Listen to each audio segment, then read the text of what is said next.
Have you ever seen one of those calm music playlist videos titled something odd? Here, I'll show you a screenshot.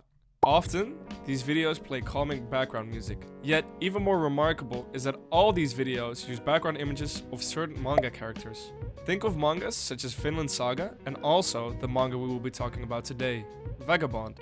Funnily enough, these music videos are what made me discover and read Vagabond, which is weird considering most of you will know Vagabond through, well, Vagabond.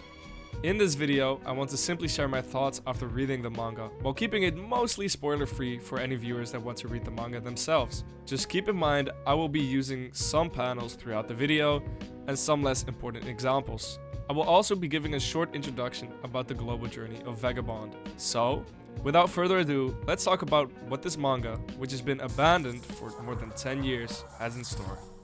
Vagabond is based on the novel Musashi from Eiji Yoshikawa. In short, Musashi is a Japanese swordsman, strategist, artist, and writer who became renowned through the stories of his unique double-bladed swordsmanship and undefeated record in his 62 duels. In Vagabond, we follow Musashi, named Takuzo in his younger days. Vagabond is about Takuzo's journey to achieve strength, or as they call it in the manga, being invincible under the sun. At first, Takuzo's understanding is that being invincible is tied to being undefeatable in battle, which in part is due to his immaturity. However, it is also etched into him through trauma from his father, who was a great samurai. We, as readers, follow Takuzo's journey through Japan, where he challenges the strongest swordsman.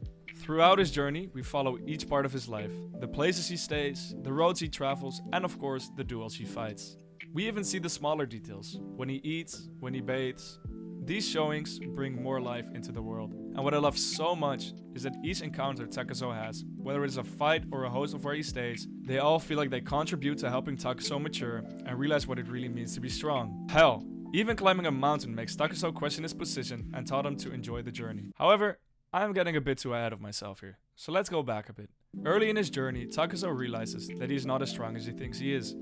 And from people stronger or even weaker than him, he learns bit by bit what it means to be invincible under the sun, and what living by the sword means to him. What I love about this story is that Takuzo's progress is slow. Not everything that others tell him clicks instantly, and it becomes evident that he has so much more to learn about his path. Even when I, as a reader, thought he was matured, he is still always plagued by his nature of wanting to prove he is undefeatable. Another strong point of Vagabond for me is the characters. Each character feels like the main character of their own lives. They all feel fleshed out, and it makes it feel like nobody in the story is neither good or bad. They all have their own ambitions and things they need to do. And the start of this long spiritual journey all traces back to a kind monk teaching him a tough lesson. While I want to keep this video as spoiler-free as possible, I want to still give one example.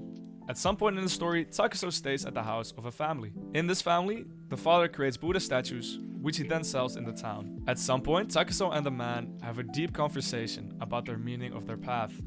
Out of this conversation, it is seen that Takuzo questions this path and his actions. It is hard to understand it without reading it, so I will not go into too much detail, because it goes back on previous points. But the point is, what to me in hindsight would seem like quite a forgettable interaction, feels like it still had a major lasting impact on Takuzo's path. It is hard for me to put into words how insightful this manga is, without talking about the actual story much. But let me put it for you like this. Normally, I like anime or manga with big men fighting. I will say it's a miracle that I even picked up this manga.